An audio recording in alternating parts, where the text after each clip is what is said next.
Okay, today we're tackling chapter 2. This is a monster chapter, so this is going to take a while. We're going to be looking at this chapter over the next 2 weeks,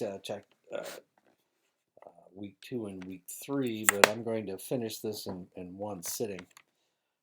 So, what are we talking about? We're talking about who becomes an addict and what kind of an environment do they potentially live in. Heredity, environment, and psychoactive drugs. There we go. Psychoactive drugs are substances that directly affect the central nervous system. The method that a drug gets into the brain are called pharmacokinetics, literally drug movement. How are they absorbed? How are they distributed? How do they break down? How are they metabolized? And how are they eliminated from the body? These are all really quite important because it will dictate how rapidly it can get into your system, how severe the reaction is, and how long it takes to get it out of your system. An example of this would be GHB, which has been used as a date rape drug. How long will this stay in the system? How quickly does it take effect? Um, can you get it out of your system rapidly so that you can escape the potentiality of date rape? And how long will it be in your system that it can be detected? All of these are really important aspects. Pharmacokinetics has to do with the route of administration. In this case, she is burning opium and she's sucking it up through a tube. The speed of transit to the brain, how rapidly does it get to the brain? The affinity for nerve cells and neurotransmitters, what does it affect once it gets to the brain? When a psychoactive drug can get to its target in the central nervous system rapidly, the more addictive it tends to be. And of course, what we discovered in the last chapter is that the most addictive substance known to man is nicotine in tobacco. It gets into the system very, very rapidly. Inhaling, when a person smokes a psychoactive substance or draws it in as a vapor, as with nitrous oxide, or inhaling an active chemical solvent, colloquially referred to as huffing, the drug enters the individual's lungs. The drug is rapidly absorbed through the capillary linings of the alveoli of the bronchi, and you can imagine how rapidly this is taking place. Lots of blood vessels, um, lots of alveoli in your lungs, and it gets into your system very, very rapidly. Inhaling. So if you can inhale it as you do with a cigarette or as you do with anything that you burn or a solvent that you're drawing in, of course, it's going to get into your system much, much faster. If a doctor is if an anesthetist is trying to knock you out, they'll give you a gas that will go into your system very rapidly. And of course, a lot of people fight it, and that's one of the reasons why they tell them to count backwards from 100. Usually, you don't make it past 90. The psychoactive substance travels through the body with the blood and is pumped into the brain and the tissues of the body and may reach the brain in as short as 7 to 10 seconds once you draw it into your lungs. Inhaling is the most rapid method of getting a psychoactive substance into the system. Individuals are able to control levels and reactions of the psychoactive substance, known as titration, by regulating the frequency of use and the depth of inhalation. This is why most tobacco smokers spend more time holding their cigarettes than actually puffing on them. Since smoking is an inefficient means of administering psychoactive properties of marijuana, the THC, 60% of the substance is lost, pharmaceutical companies are working on aerosol and nasal sprays to deliver the THC, and two of these are Marinol and Dronabinol. This method would also eliminate the tars and other toxic substances that make marijuana carcinogenic, but I don't hear Any of the legalized marijuana people say, I don't want to smoke this stuff. I just need the medication. Injecting is where the individual introduces the psychoactive substance into the body by using a hypodermic needle and a syringe. There are three methods of injecting appropriate psychoactive substances into the body. Intravenous, into the vein, colloquially known as slamming, is where the psychoactive substance is injected directly into the bloodstream. This method delivers a psychoactive substance through the bloodstream into the brain in 15 to 30 seconds. This method is the most likely to create a head rush, an intense feeling of excitation, and mental electricity. Intramuscular, into the muscle, colloquially referred to as muscling. The psychoactive substance is injected directly into the muscle. This method of introducing psychoactive substances through the bloodstream and into the brain in 3 to 5 minutes. This method will not create a head rush, but a slower buildup of euphoria. Subcutaneous, under the skin, colloquially referred to as skin popping. The psychoactive substance is injected directly under the skin. This method of introducing psychoactive substances through the bloodstream and into the brain in 3 to 5 minutes.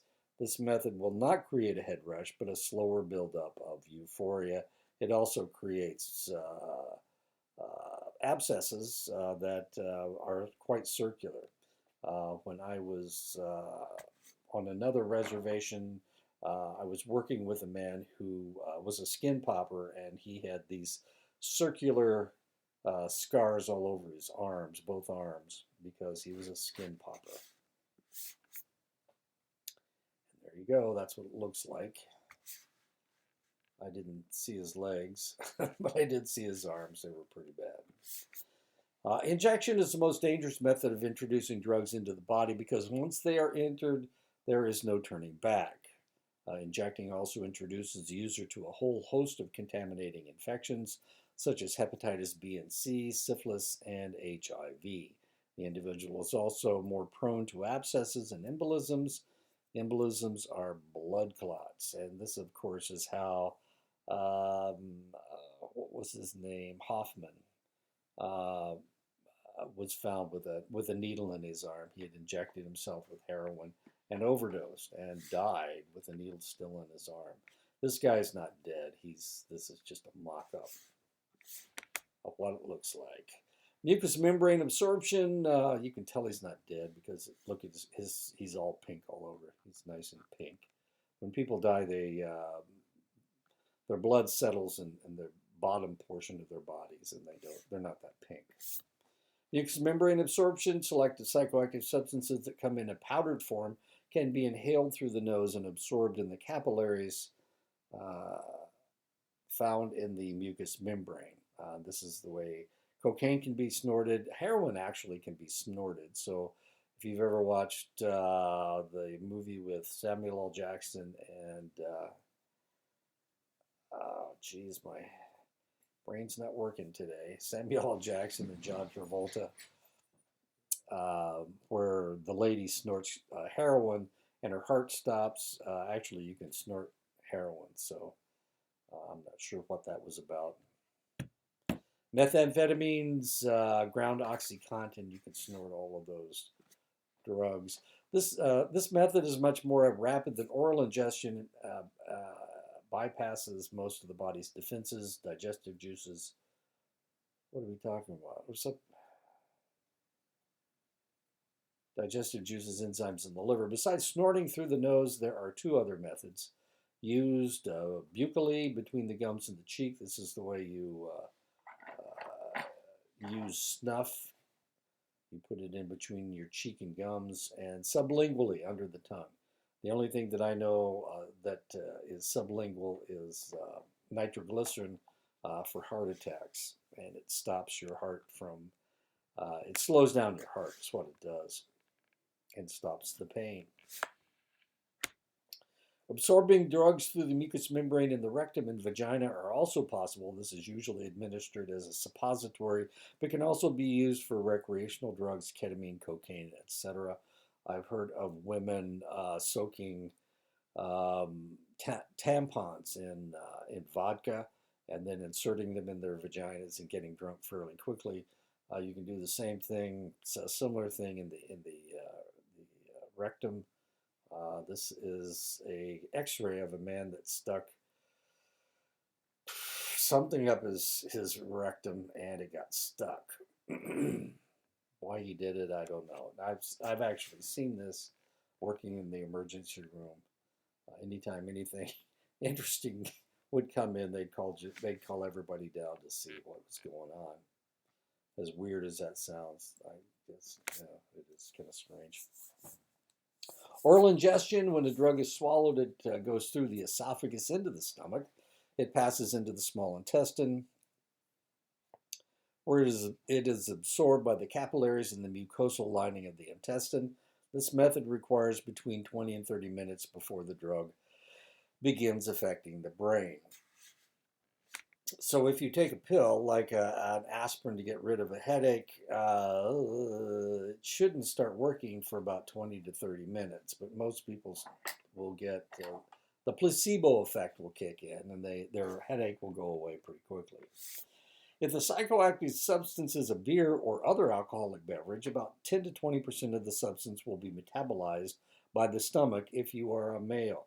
Males tend to metabolize alcohol faster than women and thus get drunk slower than a woman who consumes the same amount of liquor.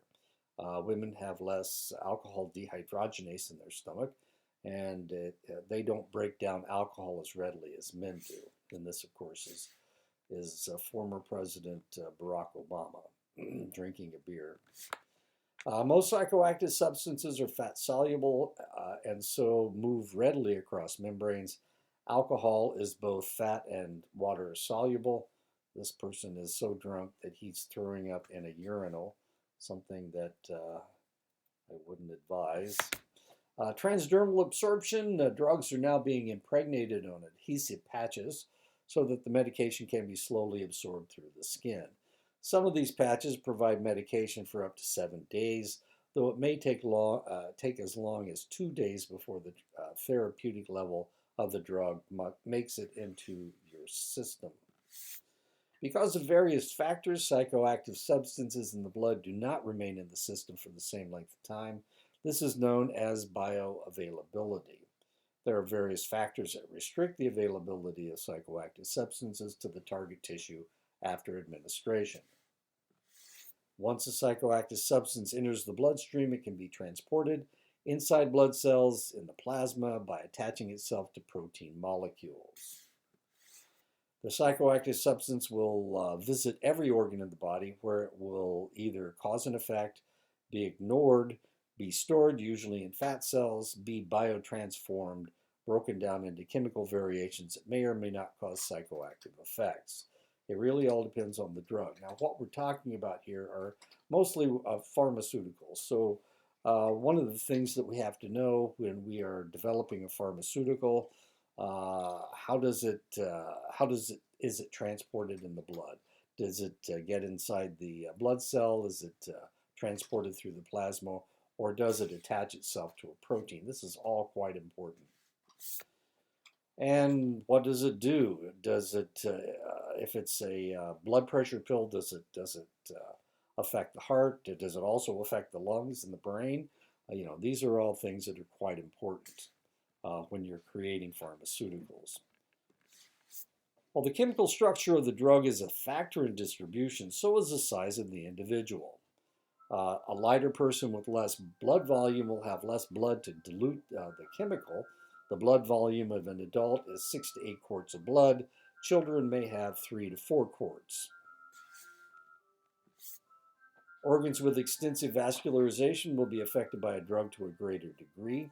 This is one of the reasons why cocaine can cause fatal heart reactions. Too much of the drug affects the highly vascularized heart, causing arrest. Humans would have died from bacteria, viruses, and toxins at the beginning of our evolution if it weren't for our ability to keep most of these substances out of our central nervous system. The walls of the capillaries that feed the nervous system consist of tightly sealed epithelial cells that only allow certain substances to penetrate. This is known as the blood-brain barrier, and this is one of the reasons why, well, I was thinking of something else. I'm sorry. Luckily for those who need a chemical assistance in their lucidity, psychotropic medications do cross the blood-brain barrier and change serotonin, GABA, etc., to reduce the symptoms of depression, anxiety, or whatever it is you're trying to combat. The chemicals that people use as psychoactive substances also will cross the blood-brain barrier. Otherwise, they wouldn't be taken since there wouldn't be a brain reaction to harm to these substances. And this is uh, Amy Winehouse, and she's fairly stoned, I guess. The reason psychoactive substances cross the blood-brain barrier is because the brain is very fatty, and most psychoactive substances are fat-soluble or lipophilic. This is especially true of nicotine, alcohol, and marijuana. So how long does it take to get out of your system? And if you look at this chart, the substance that has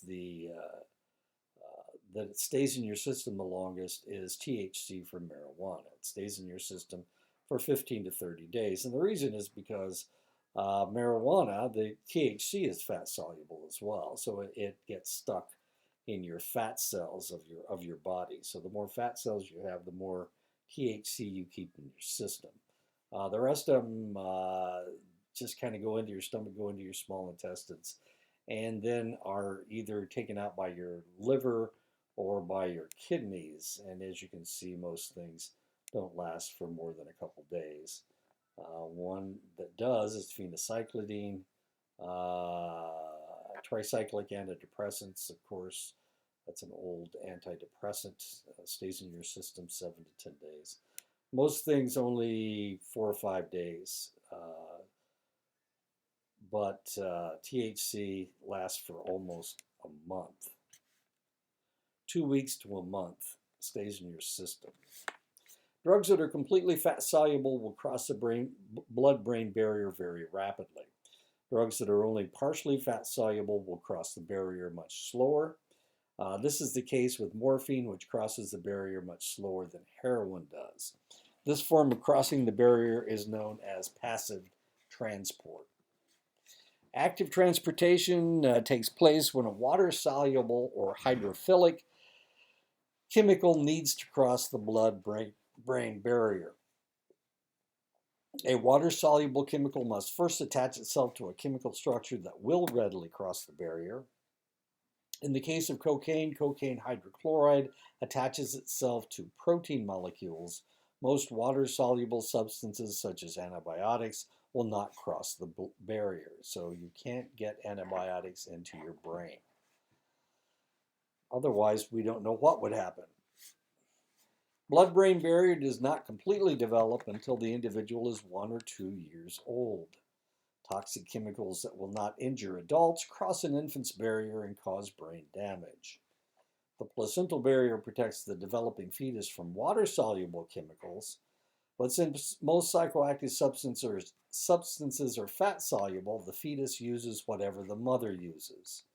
So if she's drinking while she's pregnant, that alcohol is going directly to the baby's brain. And now, we haven't known this forever. It's not...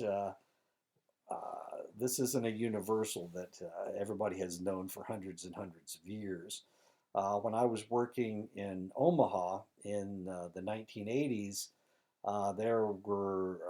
we had researchers that were doing research with alcohol and fetal brain tissue, and they were trying to determine whether drinking was that destructive to babies' brains. And what they discovered was, of course, that baby brain tissue, immature brain tissue, has an affinity for alcohol, and alcohol has an affinity for baby brain tissue.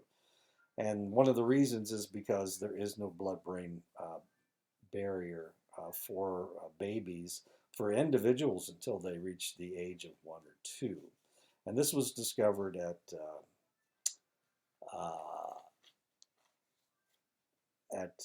the hospital that I was working in. I was working at St. Joseph Hospital at the time, and we had a research area called,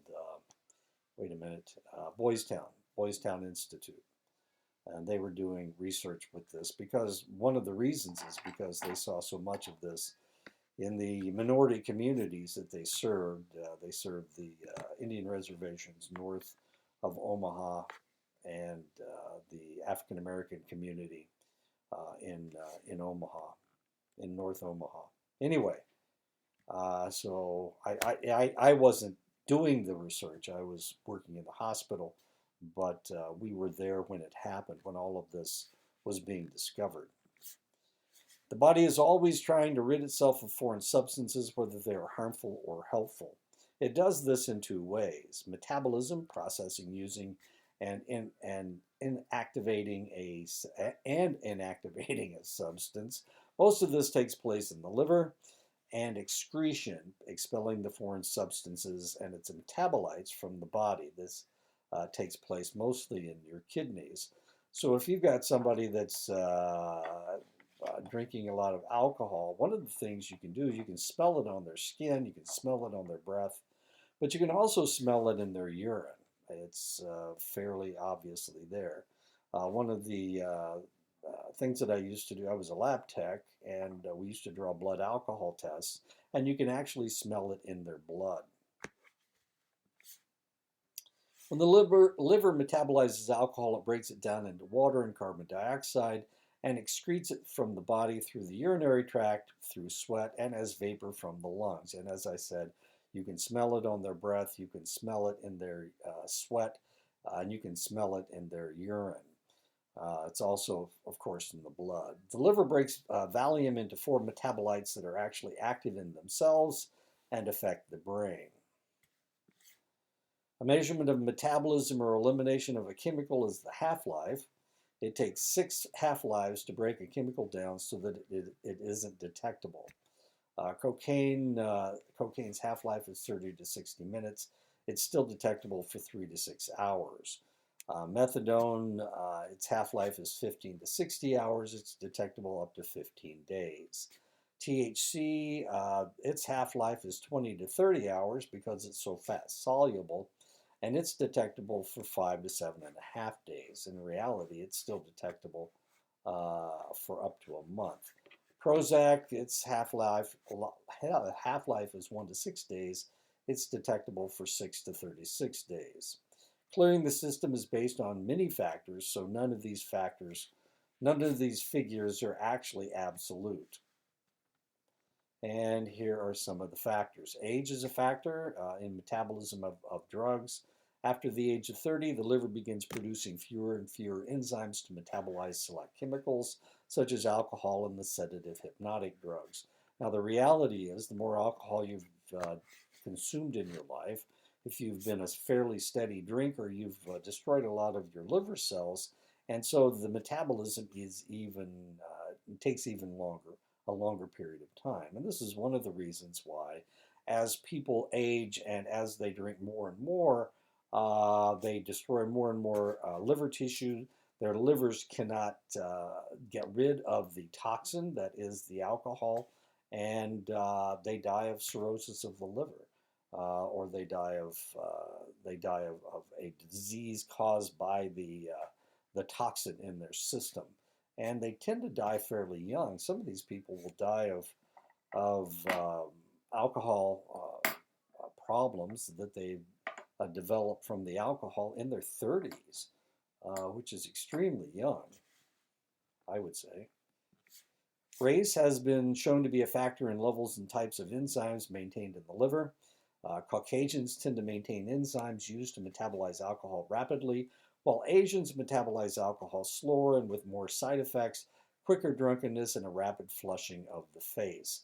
So if you've ever been around somebody who's Asian, Japanese, or Chinese, or Filipino, Korean, they can't match shots with you, mainly because they don't have as much alcohol dehydrogenase in their stomach as Caucasians have. Caucasians are like professional drinkers. They've been drinking for thousands of years. And the ones that were sensitive to alcohol have died out a long time ago. That's one way of looking at it anyway. So evolutionarily, the people with weak livers died out in the white population a long time ago. But if we look at the indigenous populations of the Americas, of course, uh, they weren't introduced to alcohol until about 400 or 500 years ago, whereas Caucasians, Europeans have been drinking alcohol for thousands of years. The indigenous peoples of the Americas, they've only been drinking alcohol for 500 years, 1/6 the time, or whatever. Another factor is blood type. As it turns out, people with type A or type O blood have not only have a different immune system structure that allows them to not be affected as drastically by COVID, but also alcohol. They have a less of a they have more of a tolerance to alcohol. So people with type A and type B blood tend to have a different reaction to alcohol than people with type O blood. Hereditary factors can affect metabolism. Some people inherit fewer enzymes. Some people inherit more body fat to store drugs.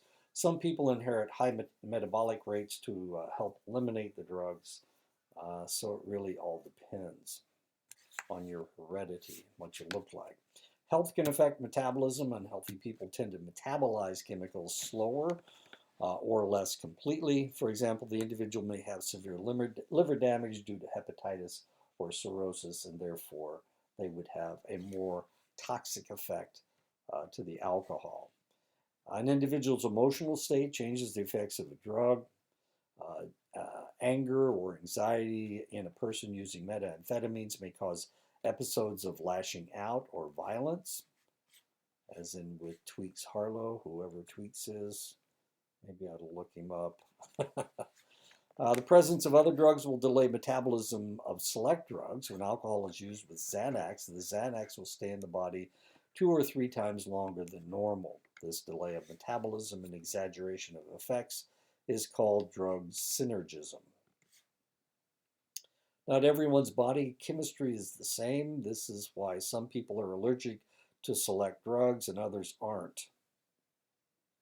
Some people lack the enzymes that metabolizes cocaine, so even a small amount in the system will result in an exaggerated reaction and even death. Now, strangely enough, I am not sensitive to opiates and opioids. They do work on me if you give me enough of them, but if I were shooting up with heroin, I'd have to shoot up with a lot more than most people would. So when they have tried to control my pain with morphine, it has not worked. I've taken hydrocodone and OxyContin, and neither of them are a painkiller for me. So I just take Tylenol instead. But then again, I don't hurt very often, so I guess I'm lucky. And I've awakened during surgery, unfortunately, from the anesthetics weren't doing a very good job. When I had a heart attack, they transported me to a hospital about 250 miles south of where we were living. And when they wheeled me into the operating room to do a heart cath, they gave me a bolus of fentanyl and morphine. And of course, that was supposed to knock me out, but it didn't knock me out. And he started cutting on my leg, and I'm going, wait a minute, I'm not out. So they had to give me a second bolus. And they said that was enough to knock out an elephant, unfortunately. So the fentanyl eventually did work. But I don't remember waking up from that surgery. But another time when I had another heart cath, I did wake up during that surgery. I also woke up during the surgery when they were cutting out my spleen. That was a bit of a shocker, as you can imagine. So I'm not as sensitive to opiates and opioids as most people are. Other factors that can affect the metabolism of the psychoactive drug: your weight. If you're heavy, that can change things. Level of tolerance, monthly hormonal cycle of a woman, enzyme induction, enzyme inhibition, and the weather. The lower the barometric pressure, the more pressure there is pushing things into your system. So if you a cheap drunk is to if a storm is moving in, if the clouds are low, if the barometer is streaking, then you'll get drunk a lot faster if you drink at those times. In order to understand the effects of psychoactive substances that have on the nervous system in general and the central nervous system in particular, we need to review the various nervous systems that control our bodies. The nervous system can be divided into two basic parts. The central nervous system, which consists of the brain and spinal column and controls most nervous responses. This is the central nervous system, your brain, your spinal column. The peripheral nervous system encompasses all other nerves outside the central nervous system and communicates impulses to the central nervous system. So the brain and spinal column are the central nervous system, and all other nerves are the peripheral nervous system. The peripheral nervous system collects information, sends it to the central nervous system, which then responds to the stimulus back through the peripheral nervous system. The proper response will be through the appropriate system of the body, nervous system, skeletal system, endocrine system, digestive, respiratory, muscular, circulatory, urinary, lymphatic, or integumentary. Integumentary is your skin. Psychoactive drugs may alter information headed for the brain. Painkillers block the chemicals that tell the brain that they are in pain. Psychoactive drugs can disrupt messages sent back to the parts of the body when someone is so drunk that their hands and feet don't work properly. Psychoactive drugs can disrupt thinking. Alcohol, again, disrupts your thinking. Psychoactive drugs may affect an organ when they pass through it, or affect them when the central nervous system sends back a distorted message.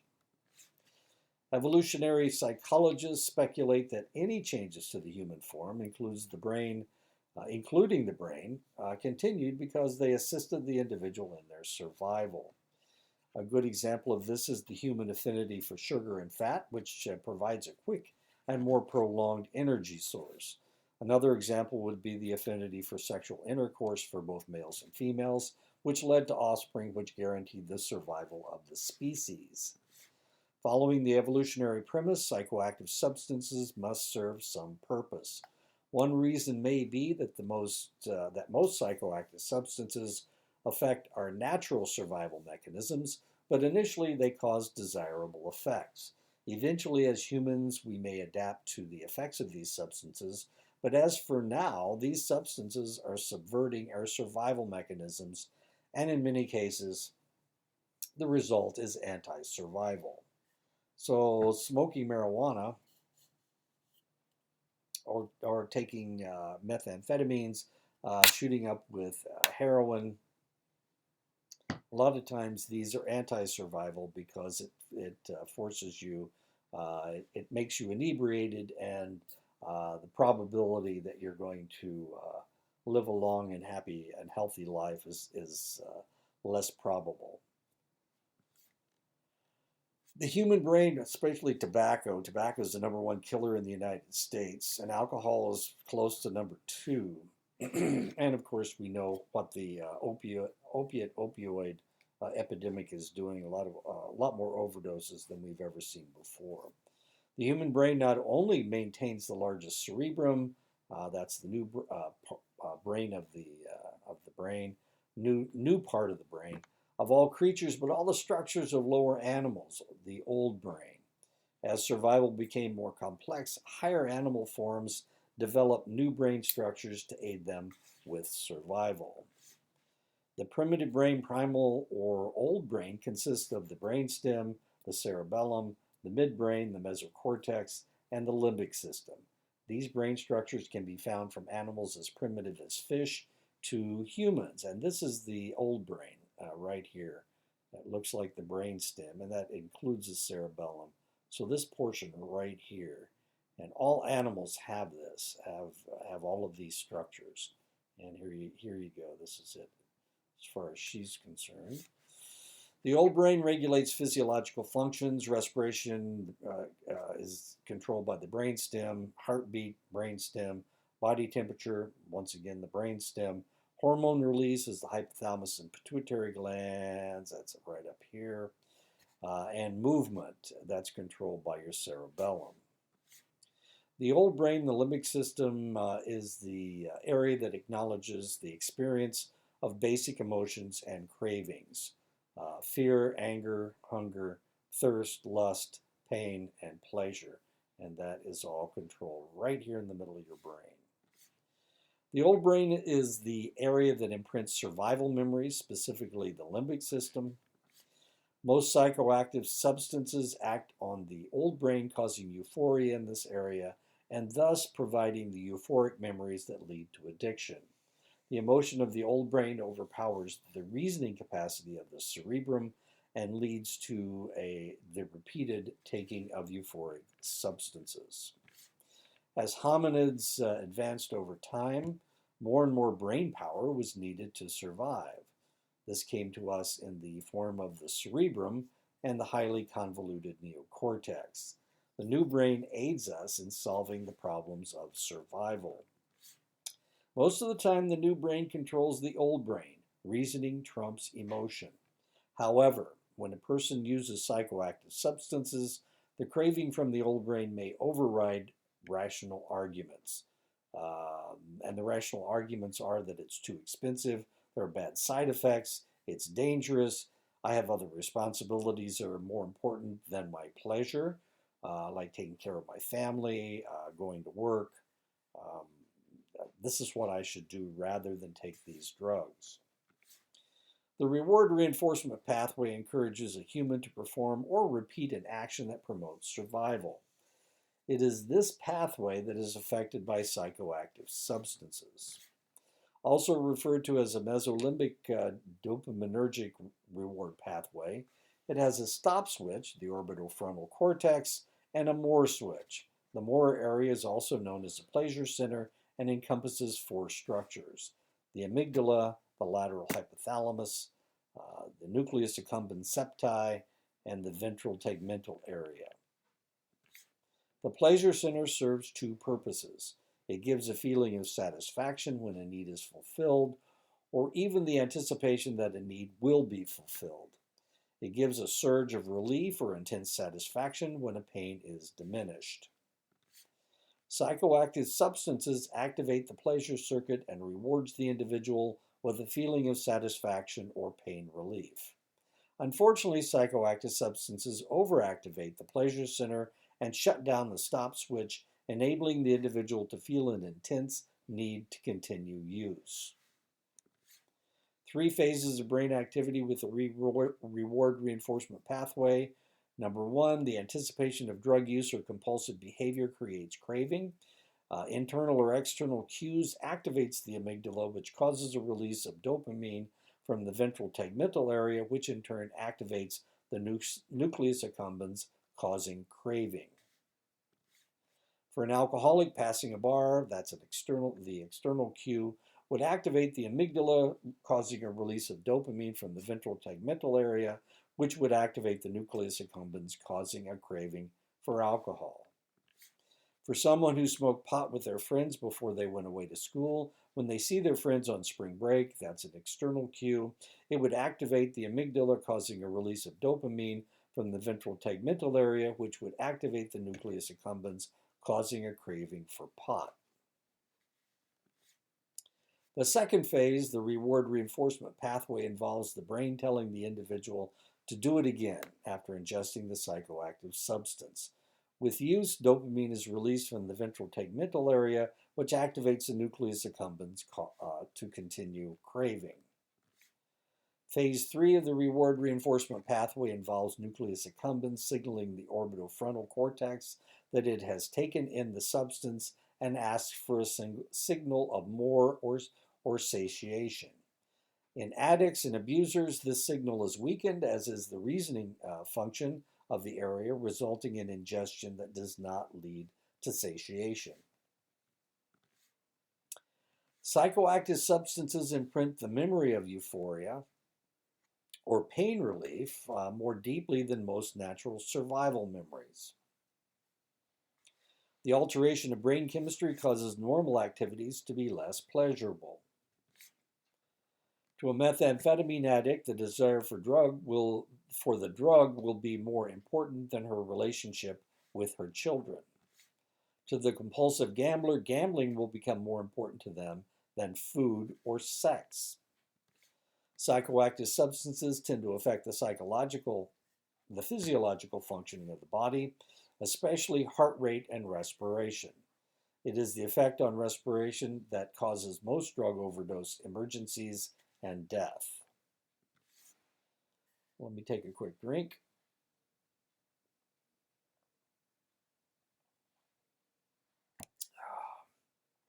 Psychedelics, LSD, marijuana, the rave drugs, not only affect the old brain, but the new brain as well.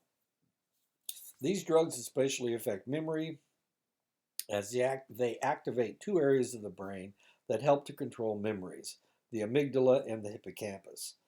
The amygdala and the hippocampus. As people age from childhood to adolescence to adulthood, they learn to integrate the drives of the old brain with the reasoning and common sense of the new brain. Developmental problems, childhood traumas such as chaotic or abusive childhoods, compulsive behavior, or psychoactive drug use can circumvent survival mechanisms and lead to irrational behavior or addiction. The most important structure of the reward reinforcement pathway is the nucleus accumbens septi. This bundle of nerves is the most powerful reinforcer in the pathway. It is this area of the brain that drives people to action. Research with rats stimulating this area of the brain lead to death. They could do nothing else but stimulate this area. Human subjects who stimulated the same area behaved in a similar manner to the rats. That is, your nucleus accumbens septi is the pleasure center. Social factors tend to affect the obsession to use a psychoactive substance. The psychoactive substance alters the brain chemistry to make the individual want to use. This is one reason why only complete abstinence will stop the craving. To begin again will lead to the craving starting at the same intense level. Brain imaging has shown that brain cells change as addiction develops. While normal memory doesn't take place until an action has been repeated 3 or more times, intense stimulation can cause sensitization with just one encounter. These neural pathways are highly sensitive and may cause relapse in just one additional encounter. And that's one of the reasons why they tell you if you ever stop drinking, that you can never start again, or you may become an alcoholic again. That's why you are still an alcoholic. You're an alcoholic because there's always a possibility if you take one more drink, then you will just start up where you left off. Why do psychoactive drugs disrupt the on-off switches of the reward reinforcement pathway? One theory is that since they don't originate from an essential body need, the brain has no satiation point established for psychoactive substances. When do you stop drinking? You don't know, because this is not a natural thing. This has nothing to do with survival. A second theory is that the on-off switch gets stuck in the on position. The person doesn't realize that the act has been completed. The person will use until they run out of drug or pass out, as has happened with this young man. A third theory is that the psychoactive drug creates such euphoria or pain relief that the on-off switch is ignored or overridden by the brain. A fourth theory is that the psychoactive substance disrupts communication between the old and the new brain. Many psychoactive substances incapacitate the thinking and reasoning portion of the new brain, and the individual reverts to old brain instincts or automatic functioning. How this guy got in the wheel well, I have no idea. The main instrument of the nervous system, of course, is the neuron. The neuron is composed of the soma, the axon, and dendrites. Information comes into the neuron through the dendrites and is distributed to other entities through the terminals at the end of the axon. Each neuron can make contact with one entity up to 150,000 entities. It is estimated that there are between 100 trillion to 500 trillion neuronal connections in the human body. Neurons are different lengths from fractions of millimeters to the sciatic nerve that can be a meter long and runs from the heel to the spinal column. And that depends on, of course, how long your legs are. I'm only 5'6", so mine isn't as long as probably everyone else's is. Neurons do not touch, but they do communicate with one another. This communication takes place in the synaptic cleft, a gap between the two neurons. In order for the two neurons to communicate, a chemical messenger called a neurotransmitter must pass between them. The neurotransmitter is housed in tiny sacs called vesicles. Acetylcholine, the neurotransmitter that activates muscles, is acetylcholine. It also works as a vasodilator. It controls mental acuity, memory, and learning. It decreases with age, causing rapid dementia referred to as Alzheimer's disease, if it does decrease with age. Now, I'm 72 years old, and my wife accused me of dementia last night because I couldn't remember the name of a television show. But the reality is I can remember a lot of things. But wait a minute, I couldn't come up with that movie title. Rats. I still can't come up with that movie title. First neurotransmitter discovered. Maybe I do have dementia. Okay. So that's acetylcholine. You can see it's very, very important. It has to do with memory, has to do with movement. It's a vasodilator, opens things up, and potentially it decreases with age. And it was the first neurotransmitter that was discovered. The second neurotransmitter discovered was norepinephrine and epinephrine. Initially, they thought it was the same neurotransmitter, but there are actually two of them. It acts as stimulants when the body demands energy. It controls your hunger, your attention span, your motivation, your confidence, and alertness. Epinephrine is there for energy, and norepinephrine is there for confidence and feelings of well-being. And that's how we separated the two. We realized that there were two of them, norepinephrine and epinephrine. You can also call it adrenaline and noradrenaline.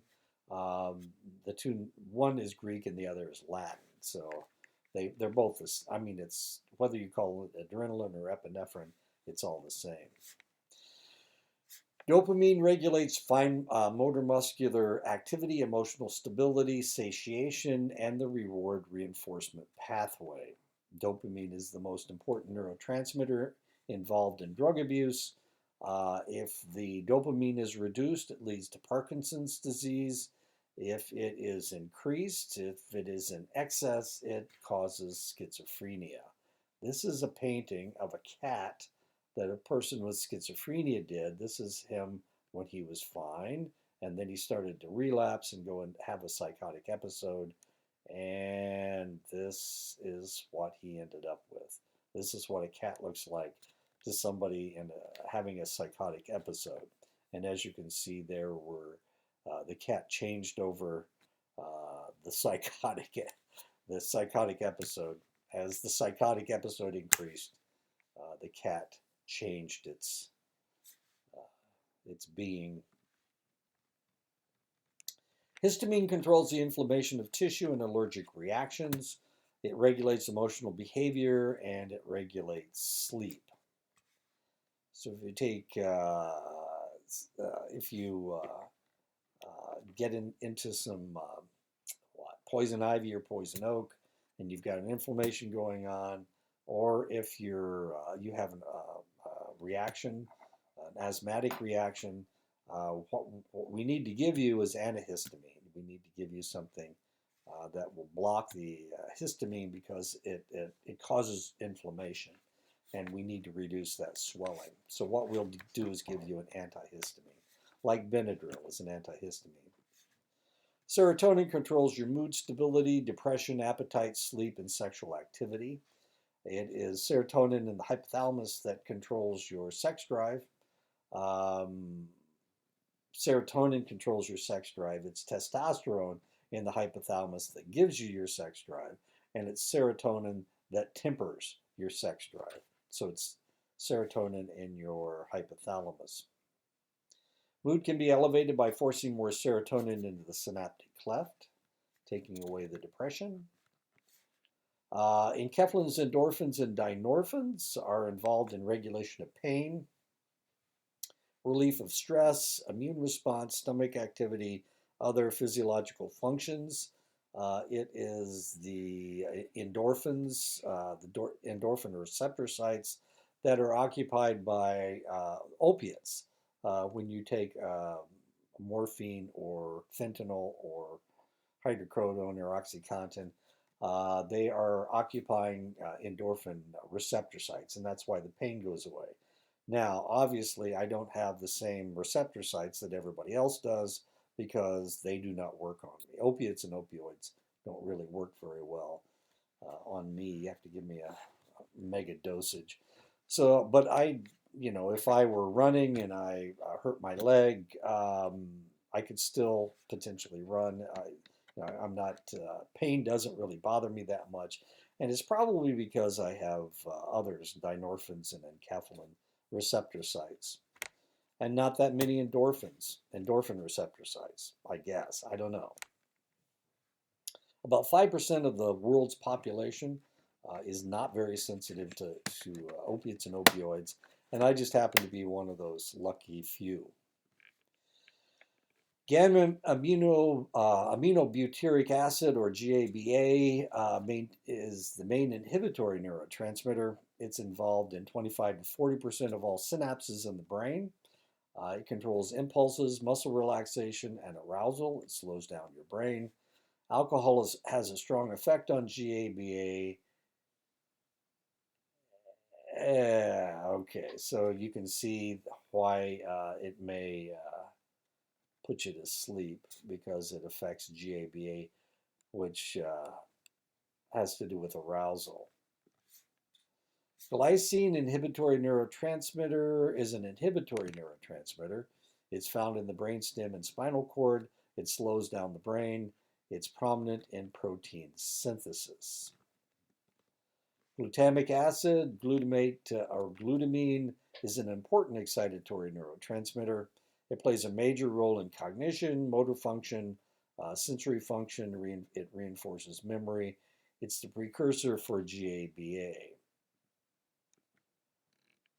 Substance P, the P stands for peptide, conveys the pain message to the brain from the peripheral nervous system. Enkephalins block substance P, and that's why enkephalins keep the pain, or control pain. And there you go. Anandamide has an affinity for the receptor sites that accommodate THC. It's found in the limbic system. Its integration of sensory experiences with emotion. It controls learning, motor coordination, and memory. It acts as an analgesic. Now, if you think about marijuana and what it does to you, people that are smoking pot are mellow, dude, and that's the emotion portion of it. Your short-term memory, if you've ever been around somebody who smokes pot or has smoked pot, they can't remember anything, and it takes away pain.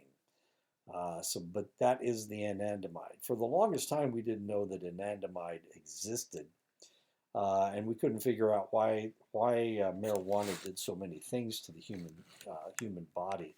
But now, of course, we understand that anandamide is the neurotransmitter, and the THC is inhabiting the anandamide receptor sites. Pituitary peptides, corticotropin, ACT. Okay, corticotropin from the is from the pituitary gland. Corticotropin induces ACTH, and ACTH induces cortisone. These are both hormones. Uh, these aid in the immune system. They help healing and part of the stress control. Nitric oxide, since it was discovered in 1992, the functions of nitric oxide just continue to expand. It is necessary for the erectile function of the penis. It helps regulate emotions. In too large doses, it can cause cancer and vascular collapse. So it's not like you want to pump this stuff into your system. You may contract cancer and your blood vessels may collapse. You don't want that. Alcohol directly affects GABA, metenkephalin, and serotonin. Benzodiazepines directly affect GABA and glycine.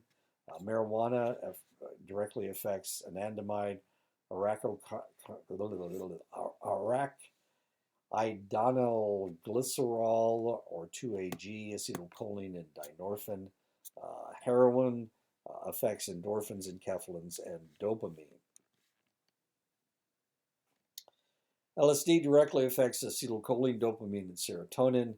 Nicotine directly affects epinephrine, endorphin, and acetylcholine. Cocaine and amphetamines directly affect dopamine and epinephrine, norepinephrine, serotonin, and acetylcholine. Ecstasy, MDMA directly affects serotonin, dopamine, epinephrine, and norepinephrine. PCP directly affects dopamine, acetylcholine, and alpha-endopsychocine.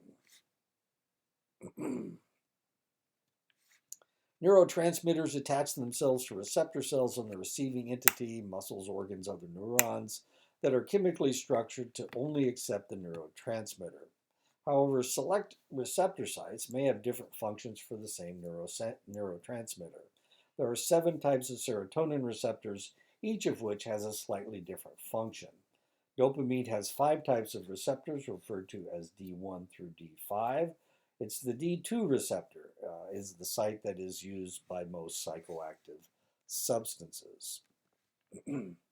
Each neuron maintains and transmits only one type of neurotransmitter, except for neurons that transmit epinephrine, which may also transmit norepinephrine. However, a neuron may have receptor sites for any number of neurotransmitters.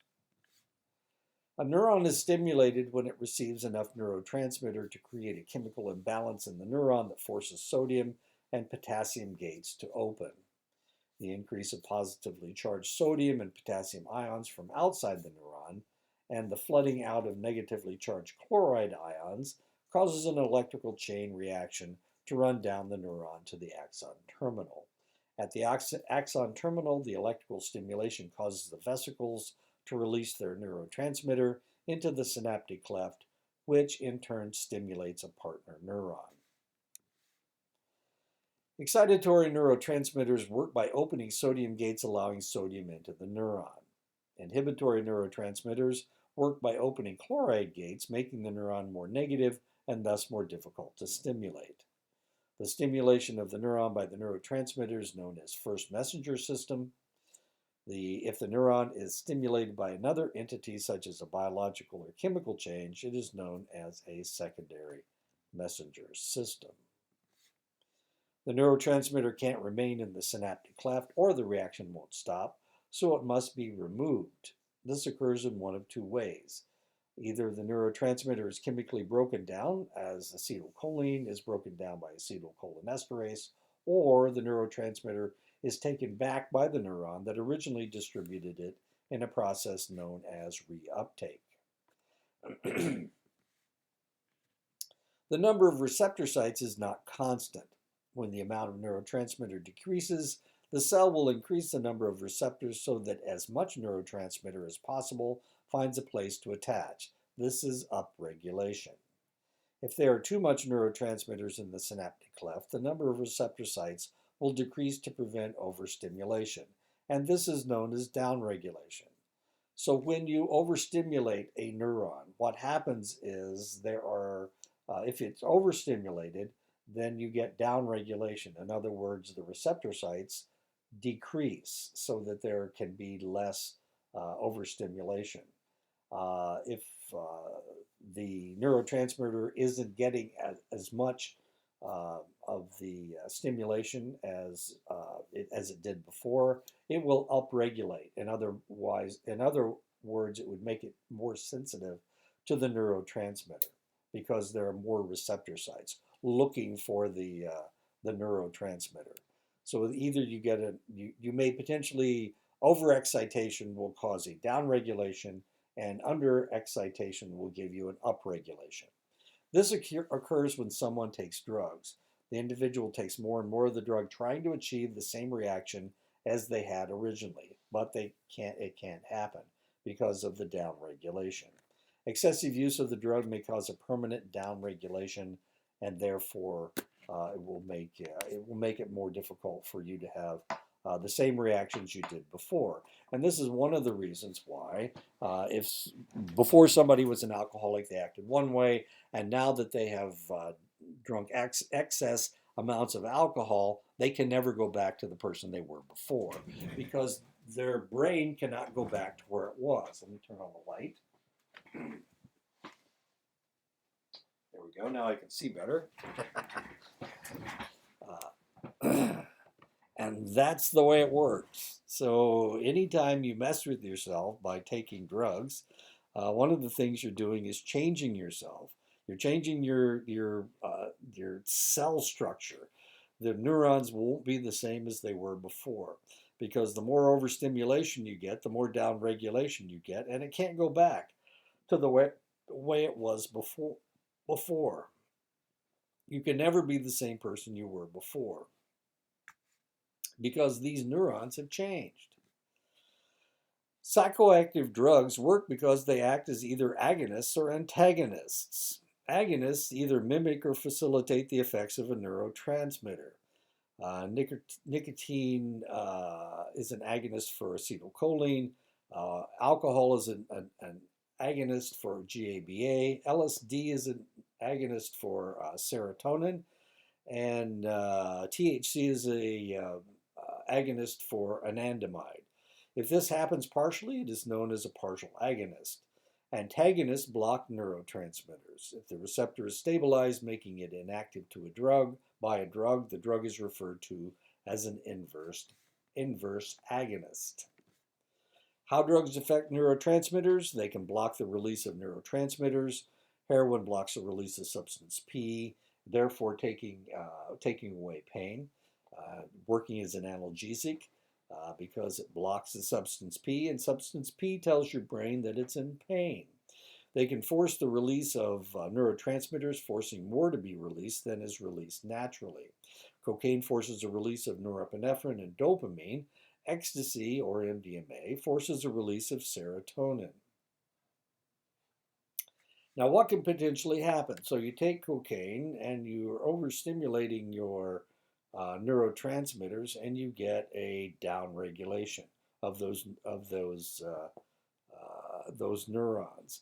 What happens with MDMA? You take MDMA, it overstimulates the serotonin, so you get a downregulation of those neurons. Now, what are those neurons? What do those neurons do? Those neurons make you feel good.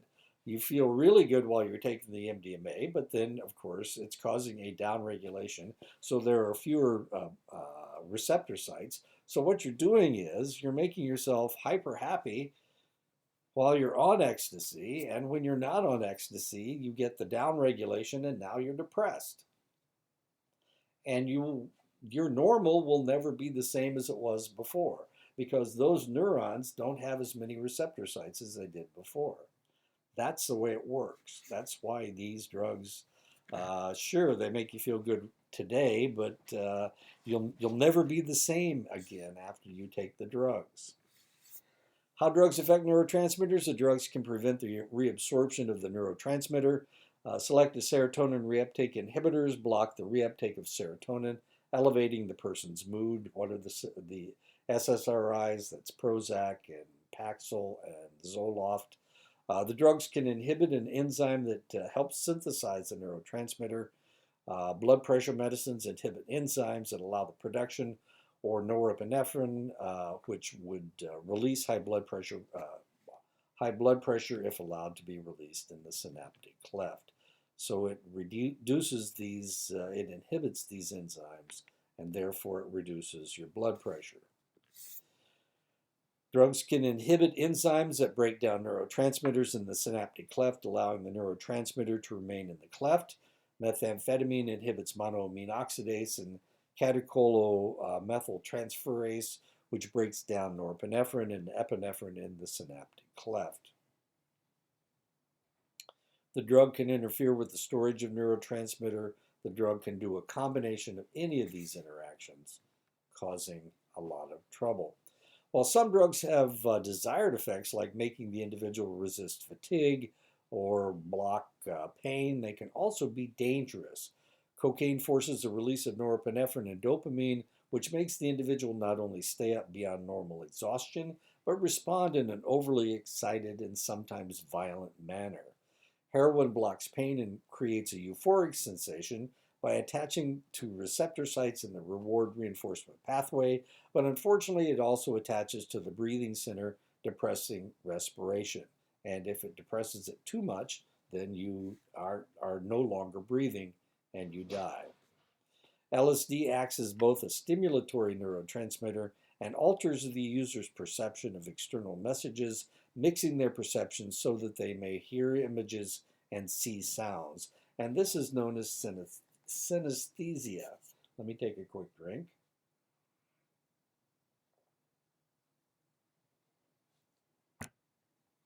Other psychedelics block the action of acetylcholine, creating hallucinations. The body may deal with drugs in several ways. It may develop a tolerance. You may get tissue dependence, psychological dependence, withdrawal, or break down the drug. Any foreign substance will be treated as a toxin in the body. The liver and the kidneys will try to eliminate it so that it cannot do any damage. If the individual continues to use the substance, the body will adapt to having the drug present. This adaptation to the presence of a toxin is called tolerance. Tolerance to drugs will force the individual to take more and more of the drug to get the same effect. And this happens with pharmaceuticals, it happens with illegal drugs. You develop a tolerance to them and they have to keep increasing the dosage of what you're taking. A methamphetamine user will achieve a certain level of euphoria and energy the first time they use it. If they use every day for 100 days, by the 100th day, they will have built up a tolerance for the drug that will necessitate a 20 times increase on the amount that they use the first time. And this is what it looks like. It messes up your immune system. And so you get skin problems, impetigo, herpes.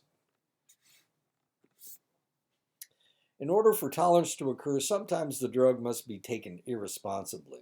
If the individual is taking a Valium at a higher dose than the doctor prescribes, or the doctor is prescribing heavy usage of the medication, the tolerance will be accelerated. And this is one of the things that happened to Michael Jackson. The doctor was prescribing too much of a tranquilizer for him, and he gave him, the doctor actually gave him the dosage that killed him. Research shows that there are individuals who have built up a tolerance to the degree that they were using 100 to 200 times the standard dosage. Tolerance will return to normal if the drug is no longer used. There are lots of different types of tolerance. Dispositional tolerance, the body accelerates the metabolism of the drug by producing more of the enzyme used to metabolize the toxic substance. The more people drink alcohol, the greater their tolerance because of dispositional tolerance. Thus, the individual will have to consume higher levels of alcohol to become intoxicated. Pharmacodynamic tolerance is affected nerve cells become less sensitive to the drug. When opioids are used, neurons begin generating fewer receptor cells to the opioid to lessen its effect. When the body will also produce cholecystokinin as an antagonist to the drug, and cholecystokinin comes out of your gallbladder. Behavioral tolerance, the brain compensates for the effects of the drug by using parts of the brain not affected. A person who is drunk can force themselves to appear sober when necessary by using the part of the brain that's not affected by the alcohol. Reverse tolerance, as the drug destroys tissue, the user becomes more sensitive to the drug and can tolerate less and less of the substance. This happens to alcoholics who suffer from cirrhosis of the liver. Since the liver doesn't work as well, a little alcohol will get them drunk because the liver is not operational enough to metabolize the alcohol. Acute tolerance or tachyphylaxis. The brain and the body adapt instantly to the toxic effects of the drug. Tolerance to tobacco occurs this way. People who try to commit suicide using barbiturates may experience the same instant tolerance and survive twice the lethal dosage. LSD will not work if 2 doses are taken close together due to tachyphylaxis. So the reality is you can take LSD, and whether you take a little or take a lot, you get the same reaction because of tachyphylaxis. Select tolerance. The body develops tolerance to mental and physical effects at different rates. This occurs with opiates and sedatives. With barbiturates, sleep will be induced long after the euphoric effect is no longer present. Inverse tolerance or kindling. The brain chemistry changes so that the person becomes more sensitive to the effects of the drug. With continued use, cocaine and marijuana users will get a minimal effect, and then after months will start to get an intense reaction. In the case of cocaine, it might cause heart attack or stroke. Cross-tolerance. If a person develops a tolerance for one drug in a family of drugs, they will be tolerant to other drugs in that family. The opioid family is this way. Tolerance to heroin will make the person equally tolerant of morphine, codeine, and methadone. A person tolerant of Xanax will be tolerant to other benzodiazepines and even the depressant alcohol. A person tolerant to barbiturates will be tolerant to benzodiazepines. Tissue dependence. This is the biological change of the body to adapt to the presence of the drug. This usually occurs after prolonged use. Allostasis sometimes will occur where the tissues and the organs of the body depend on the drug to be functional. In these circumstances, cessation of the drug usage will cause dangerous and dramatic withdrawals. In select circumstances, cross-dependence will occur when dependence of one drug can be alleviated with another drug. Psychological dependence. Addiction used to mean that the person taking the drug was tissue dependent on the drug. But with continued research in brain imaging technology, it has been recognized that psychological dependence is an important factor in addictive behavior. The altered states of consciousness that are caused by select drugs can lead to continued misuse to avoid life's problems. It is now acknowledged that psychological dependence occurs before tissue dependence and that the response rate from either is similar. Psychological factors that induce reinforcement, drug automatism. Individual uses the drug aimlessly, unconsciously, and repetitively. Negative reinforcement. Unpleasant states encourage drug usage. Smokers will wake up in the middle of the night to smoke to dissipate nicotine withdrawals. Social reinforcement, peer pressure, and the need for social inclusion encourages continued use. Opioid effects. Numbness causes numbness, euphoria, dryness of mouth, constipation, decreased pulse, low blood pressure, shallow breathing and inability to cough, pinpoint pupils, and malaise. If I was working in the emergency room and we had somebody that came in and looked like they overdosed, the way that we would tell if they had an opioid overdose would be to look at their pupils to see if they are pinpoint. Withdrawal symptoms of opioid substances is the very opposite of the effects of opioids. Tactile reaction, a lot of pain. Before, of course, you're not feeling any pain. It's an analgesic. Psychological reaction, anxiety, depression, or craving. Physical excretory reaction, sweating, runny nose, tearing, increased salivation. Digestive tract reaction, diarrhea. Circulatory reaction, hypertension. Respiratory reaction, excessive coughing. Optic reaction, dilated pupils. And muscular reaction, severe reflexes and muscle cramps. Drug withdrawal is the body's attempt to rebalance itself after cessation of prolonged use of psychoactive substances. Many times for a chronic user, fear of withdrawal is one of the reasons for continued use. Withdrawal often entails muscle aches, pain, insomnia, vomiting, cramps, and on occasion, convulsions. None of this will kill you except for the convulsions. That's usually what kills people if they die from withdrawal symptoms. Kinds of withdrawal: non-purposive withdrawal, visible physical signs due to tissue dependence, such as seizure, sweating, goosebumps, or crawling flesh, vomiting, diarrhea, and tremors. Purposive withdrawal, expectation of withdrawal symptoms, causing the rationalization of continued use of psychoactive substances. Withdrawal effects can be observed whether there is tissue dependence or not. Protracted withdrawal, heavy craving for the drug even after the addict has been detoxified. This is usually caused from an external cue that causes the subject to have flashbacks to use and the withdrawal symptoms. This often causes a recovering addict to relapse, and this is one of the reasons why you have to stay away from the drug, even after you've been detoxified.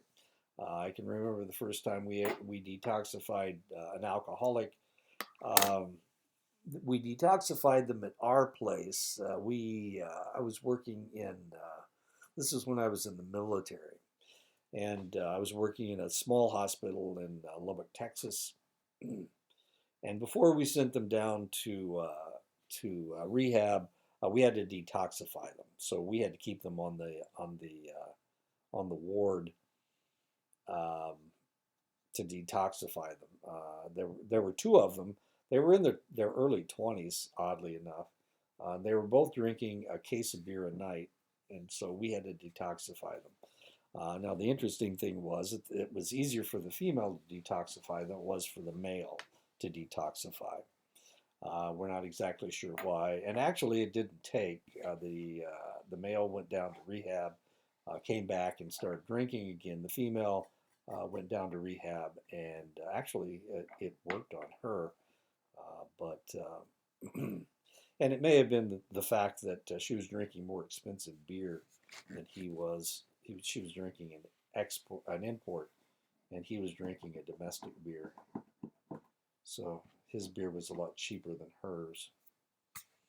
And it turned out that after we had them in, after we were detoxifying them, we were counseling them at the same time. And it turned out that he was drinking some of her beer. So he was drinking more than a case a night, and she was drinking 24, 27, 28 bottles.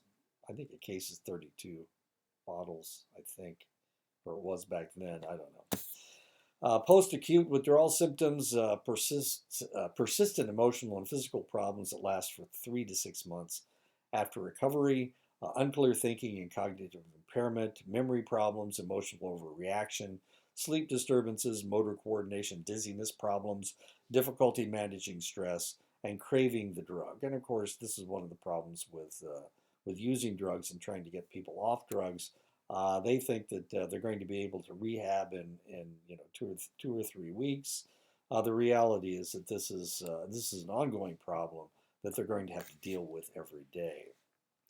I had a friend who was an alcoholic for a number of years, for 20 or 25 years, and he said that when he stopped drinking, he had to tell himself every morning when he got up that he wasn't going to drink that day, and that's the only way he could make it through the day.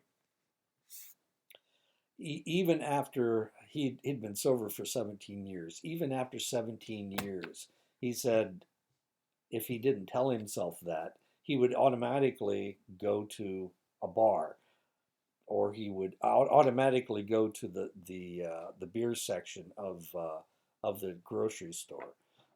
He had to consciously think, I cannot do this in order to keep from relapsing. Sometimes drug abuse is a symptom of other underlying problems. When this is the case, the user will sometimes seek the desired effect by experimenting with drug usage. Replacement will replace the desired drug with another intoxicant. Multiple drug use, use of different drugs to alleviate differing symptoms, cycling using a drug intensely for a period of time, and then abstaining to lower tolerance or allow the body to repair. This is what Amy Winehouse was doing. She had been clean and sober for a number of weeks. And then the idea was that she was going to lower her tolerance, and then it would feel so much better when she relapsed. And of course, she overdosed on alcohol and died of alcohol poisoning. Stacking, using two or more similar drugs at the same time to achieve a specific effect. Mixing, using drug combinations to acquire a new effect. That's what speedballs are all about. That's what killed John Belushi and Chris Farley. Cocaine and heroin, speedballs, injected cocaine and heroin at the same time.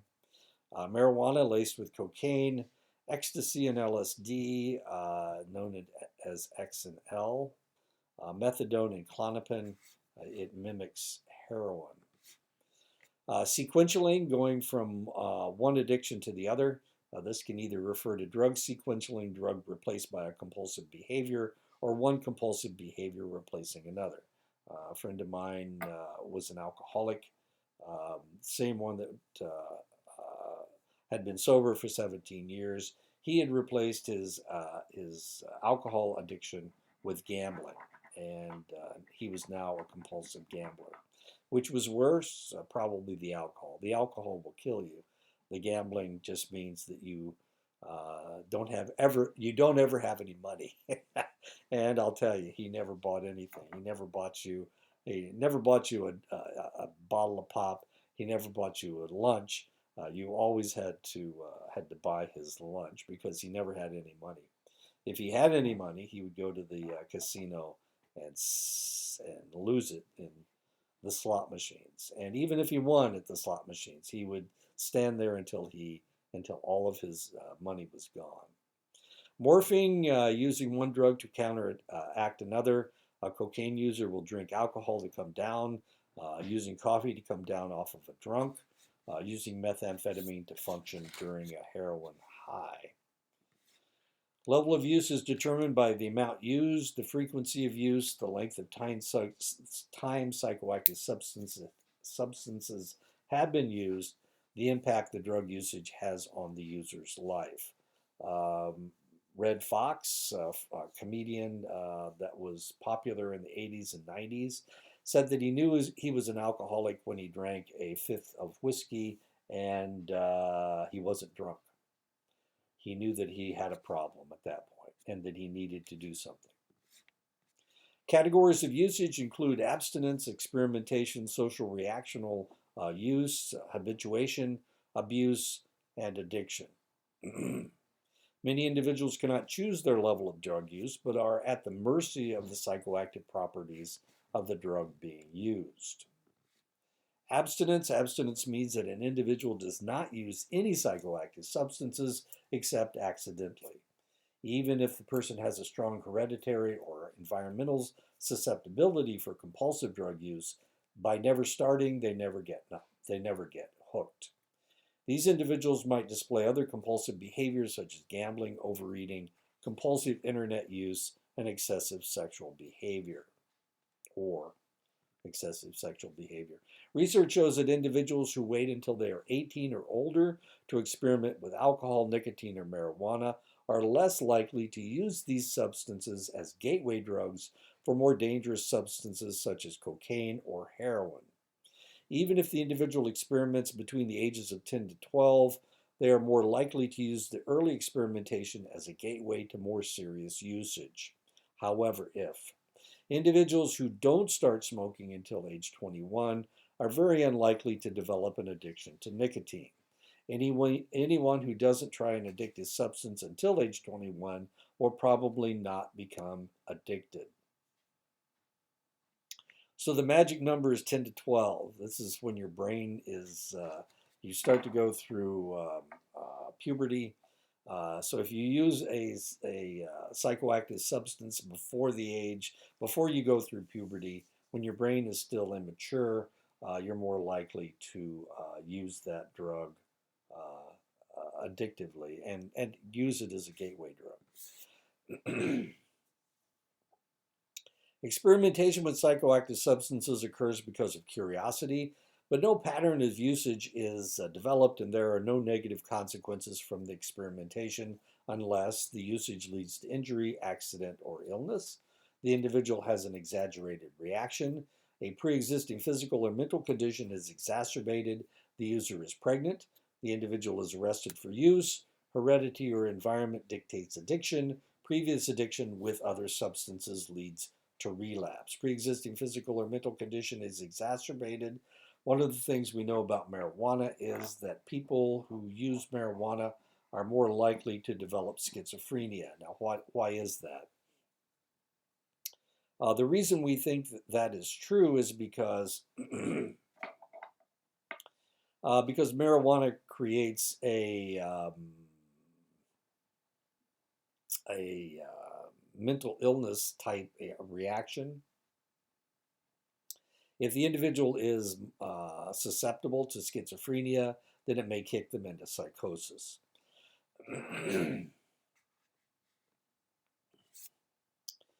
Social recreational use may seek out a drug for the effect, but no permanent pattern of use is developed. Usage can be controlled for these individuals as long as they do not develop drug-seeking behavior. Habituation, the individual has developed a pattern of usage, but there has been no negative effects on the individual's life at this point. This is referred to as habituation because though there is no increase of usage, the usage pattern indicates that there is a definite craving for the substance. Abuse, the individual continues to use a substance despite the negative life consequences that have occurred. These consequences can be personal, such as losing a relationship or changing your relationship, problems in your social life, financial problems because most psychoactive substances are expensive, legal problems, continued use despite arrests for possession, medical, personal health, alcoholic with diabetes. Alcohol turns into sugar, is in your stomach, and of course, if you're diabetic, controlling your diabetes and drinking alcohol is very, very difficult. Heavy smoker with emphysema, if you've got emphysema, of course, that's a lung problem. Smoking, of course, can cause emphysema. It can also exacerbate emphysema.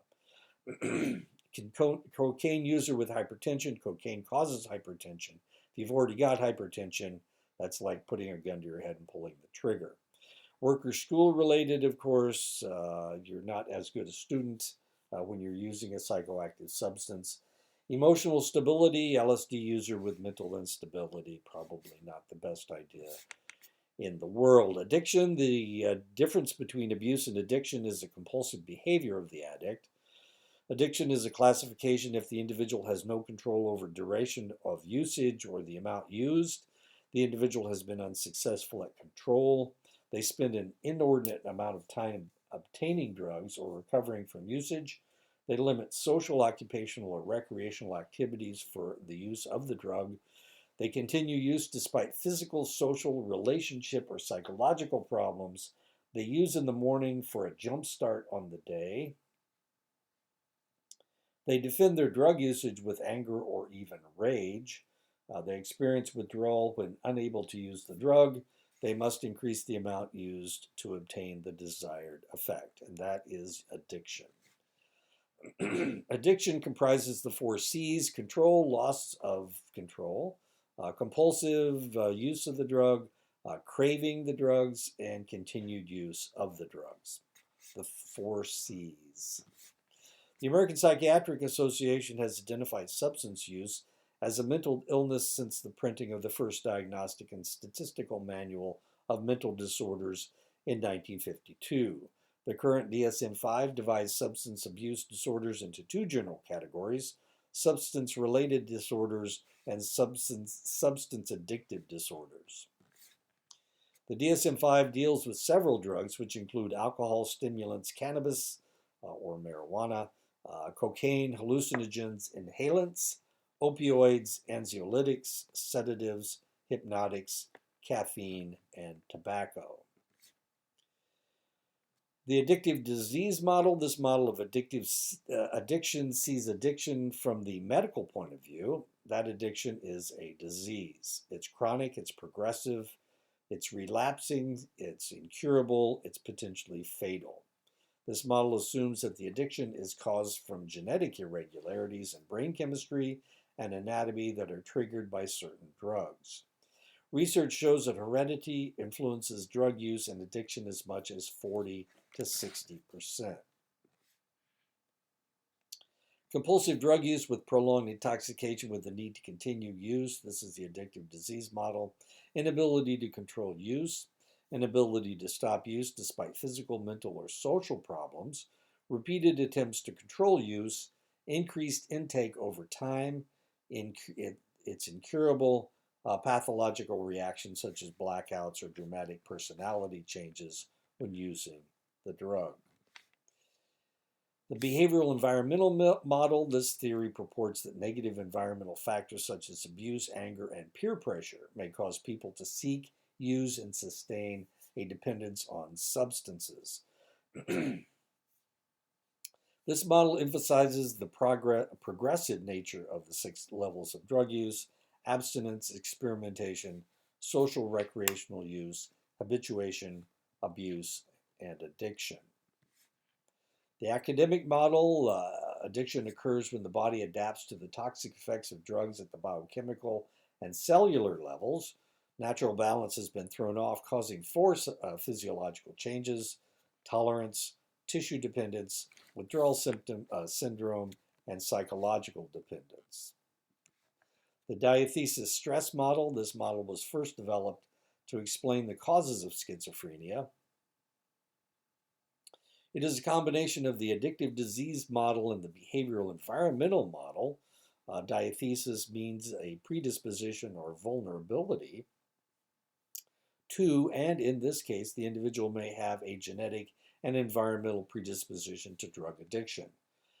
Stress triggers the drug need, and the stronger the diathesis, the more likely the individual will drift into addiction. Heredity. Researchers have found that genetics does influence addiction, but that there are over 100 genes that have something to do with drug abuse. We're talking about receptors, gene transcription factors, enzymes, neuropeptides, G proteins, transporters. All these are created by genes, and there are over 100 of them that have to do with addiction and drug abuse. Looking at twin studies, Goodwin found that of identical twins separated at birth were most likely to choose the addiction or abstinence patterns of their biological parents over their adoptive parents. Similar research found that 61% of the sample maintained nicotine dependence similar to their biological parents, and 55% displayed the same alcohol dependence of their parents. Researchers looking at males in treatment found that children with one alcoholic parent had a 34% greater probability of being an alcoholic than the male children of a non-alcoholic.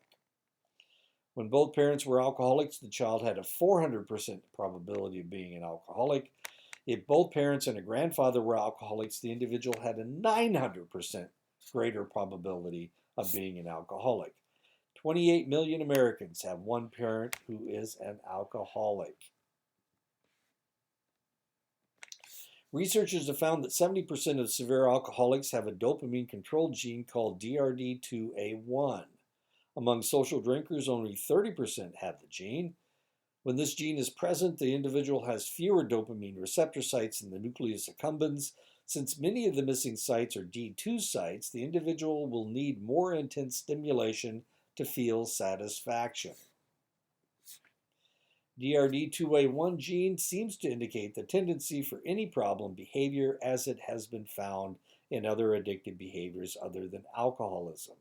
It's also been found in gambling, in ADHD, in aberrant sexual behavior, in overeating, in antisocial personality disorder, and in Tourette's syndrome. Some refer to this gene as the compulsivity gene and the process as the reward deficiency syndrome. People with DRD2A1 tend to consume large quantities of psychoactive substances before becoming intoxicated, and then have greater dysfunction when they do get drunk, such as blackouts and brownouts. There are also genes that make it less likely that a person will develop an addiction. DRD4 gives the individual an excess of dopamine, which has been shown to play a role in spiritual acceptance, making it less likely that the individual will accept addictive lifestyle. Interactions with the environment, but especially the home environment, make new nerve cell connections and alter the neurochemistry that the individual was born with, determining if and how the individual will use psychoactive drugs. Factors in the environment: physical, sexual, emotional abuse, stress, love, poverty, living conditions, family relationships, nutritional balance, healthcare, neighborhood safety, school quality, peer pressure, the internet, television. All of these are environmental factors. I'm reading a book right now where there are two individuals and they think that they're falling in love. One of the individuals has an emotional background. The male has an emotional background. The female doesn't, and she doesn't react negatively to what happens to him.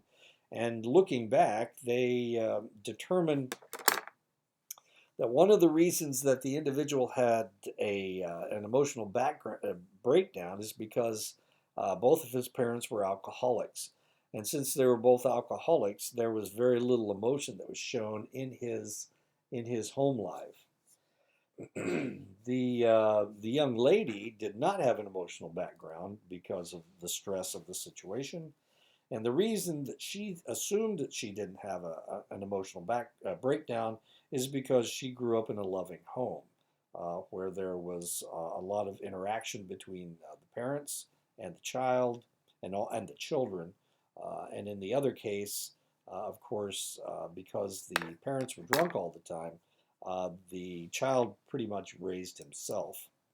And despite the fact that he was highly intelligent, he still had an emotional background because he couldn't handle emotion. The environment molds the brain's architecture and neurochemistry, determining how the individual will react to outside influences. This is especially true in the first 10 years of life. The brain develops from the front to the back, meaning that adolescents are more prone to poor impulse control behaviors like substance abuse. Recent research shows that it takes at least 20 years for the brain to become hardwired, and the prefrontal lobe continues to grow until around the 44th year. Memories are established through a network of neurons involving select neurotransmitters, norepinephrine, serotonin, acetylcholine, and dopamine. The more an action is repeated, the more likely the individual will remember it, unless the memory is emotionally intense, in which case the memory has a stronger memory network. Hence the intrusive memories of a traumatic event that may end up causing post-traumatic stress disorder. Children growing up in a chaotic environment where there is excessive emotional pain can deal with the pain in several ways. They can face the pain and try to deal with it. They can find people to help them deal with it. They can accept what happened. They can run away. They can become hyperactive. They can become angry and fight. They can make jokes. They can develop an addictive use, such as with drugs, food, gambling, or sex. If the stress continues over time, the counterbalancing behavior will become ingrained in the brain and becomes part of the individual's personality. In the future, when an unwanted emotion arises, they will be drawn to the simplest solution, the counterbalancing behavior. And these are all counterbalancing behaviors. Do they face the problem? Do they find somebody to help them deal with it? Do they accept it? Do they run away? And this, of course, is one of the reasons that when you're a counselor and you're talking to an individual, you need to find out why this happened. Do they run away? Has this become a pattern in their personality? Or do they get overly emotional and become hyperactive? Or do they strike out at people? Or do they make jokes? Or do they take drugs, eat excessively, gamble, or become sexually promiscuous? The people most likely to abuse drugs, stress is common in the home, abuse of some kind occurs in the home, drugs or drinking are commonly used in the home or among the individual's peers. Healthy ways of reacting to stress or anger aren't learned. Society tells the individual that psychoactive substances are normal and an acceptable way to solve life's problems. When I got my first divorce, I can remember the night my wife left, my friends found out about it, and they came over and tried to take me out drinking. That was how they thought that it solved life. That's how you solved a divorce problem. You got drunk and didn't think about it. Living in a community where access to legal and illegal drugs are easy, there are pre-existing mental conditions exacerbated by the negative home environment. Healthy brain chemistry can't be maintained because of poor nutrition. The media inundates the individual with advertisements supporting the use of select psychoactive substances. This used to be true when I was young, of course. This was back in the 50s and 60s. They still had tobacco advertisements on television, lots of beer and wine and whiskey advertisements on television. Now, of course, none of that is true. I guess they do still have alcohol on advertisements, but not tobacco. One belongs to a peer group where excessive use of psychoactive substances is normal. These are the people that are most likely to abuse drugs. Heredity and environment may prime an individual for addictive behavior, but it is the psychoactive substance that they decide to use that will determine the impact the addiction will have on their lives.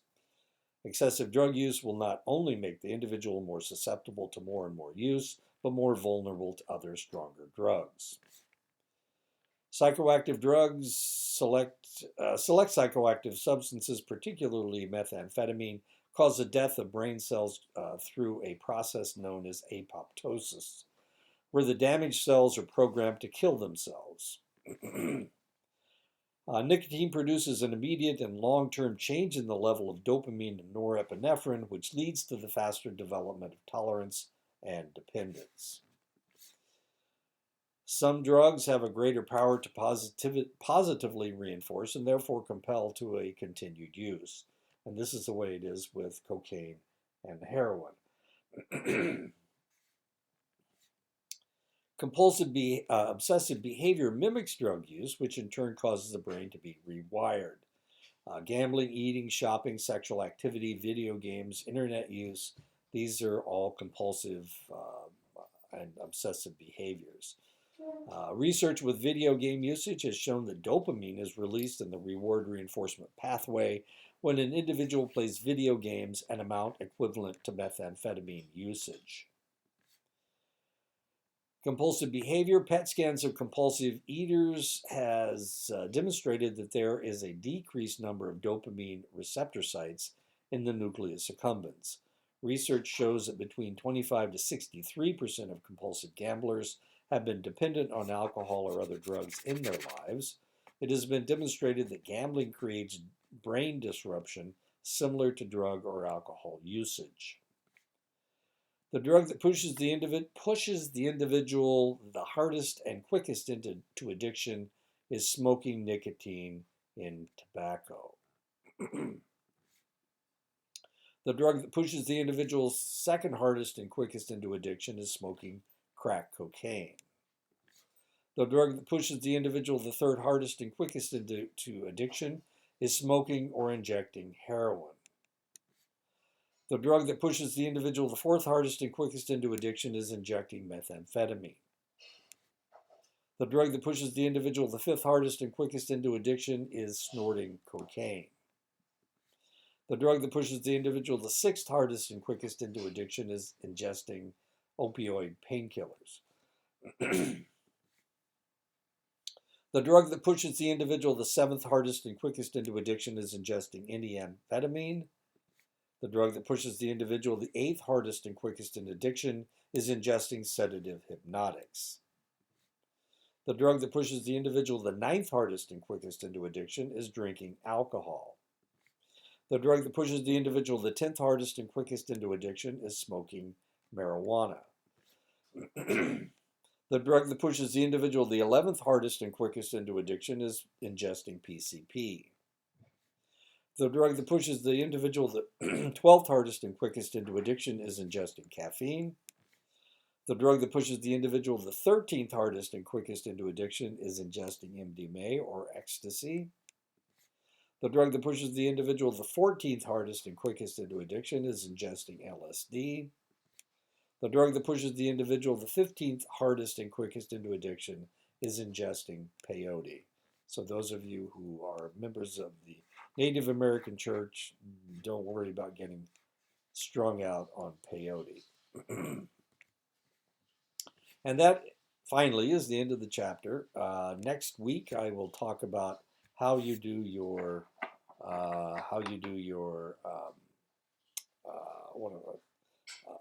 article critiques. Okay, so I'll talk to you next week. Or no, I won't. I'll talk to you the fourth week.